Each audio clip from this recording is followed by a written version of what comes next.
What's up, everybody? It's MDP on this beautiful Sunday. And I just want to say, man, Israel Adesanya is done. His UFC career is over. Yesterday at UFC Seattle, man, Dana White was saying Israel Adesanya looked good. Come on, Dana. Man, come on. He looked like shit. I couldn't believe how bad he looked. Now, maybe I just know fighting a little better than other people, but when the fight first started, the first thing I noticed is that Israel Adesanya was fighting flat-footed. And I'm like, what the hell?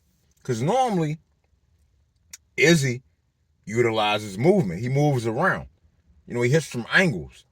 But I noticed he wasn't really moving. And the other thing I noticed, like Izzy, at 185, man, his takedown defense was pretty good. It used to be almost like perfect.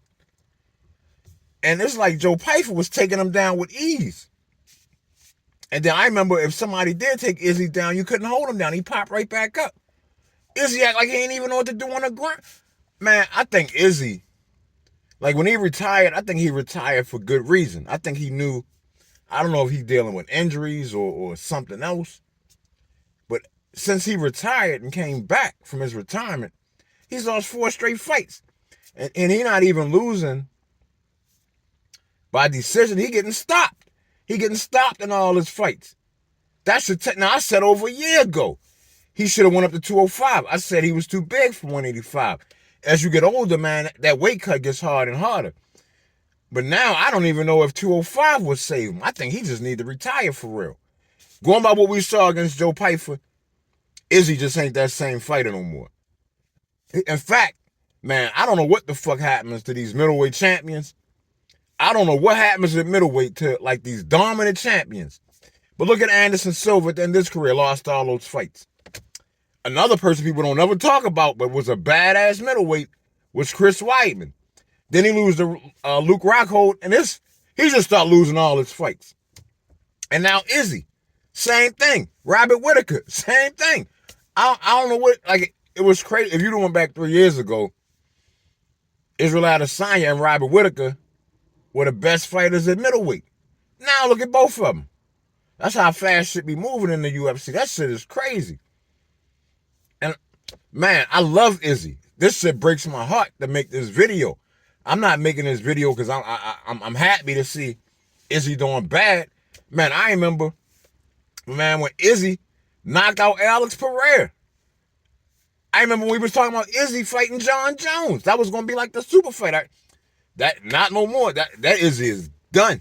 He just ain't that Izzy no more. And like I said, man, that shit, it breaks my heart to see things like this. And I be trying to say in my videos, like I said, Izzy should have been went up to 2. Look, Alex Pereira lost, got knocked out by Israel Adesanya. His next fight was at 205, and he been dominating the 205 ever since, except for the one loss. He been totally dominant. I think Izzy could have pulled the same thing off, but now, I don't know, I think it's just too late for him now. I hope Leon Edwards take my advice because he's the other fighter who I said should move up in weight. I said Leon Edwards is too big for welterweight, and he should move up to 185. And he's been losing his fights, getting stopped as well. So, yo, MDP, the modern day prophet, know what he's talking about when it comes to MMA and UFC. I've been watching this shit for like 2 decades. I didn't watch UFC 1 till UFC Seattle. I've seen them all. And you know, like I said, man, it just breaks my heart to see this happen to Izzy. To see this happen to Izzy. And like I said, I don't even think, like, there is no comeback. His best bet, just retire, you know, and do what he's doing outside of UFC. Make his money some other way. Anyway, that's all I got to say, man. I'm curious, what do y'all think? Am I tripping, or is Izzy really done? Is that the end for him? Tell me what y'all think. Enjoy your Sunday. I'm out. Peace.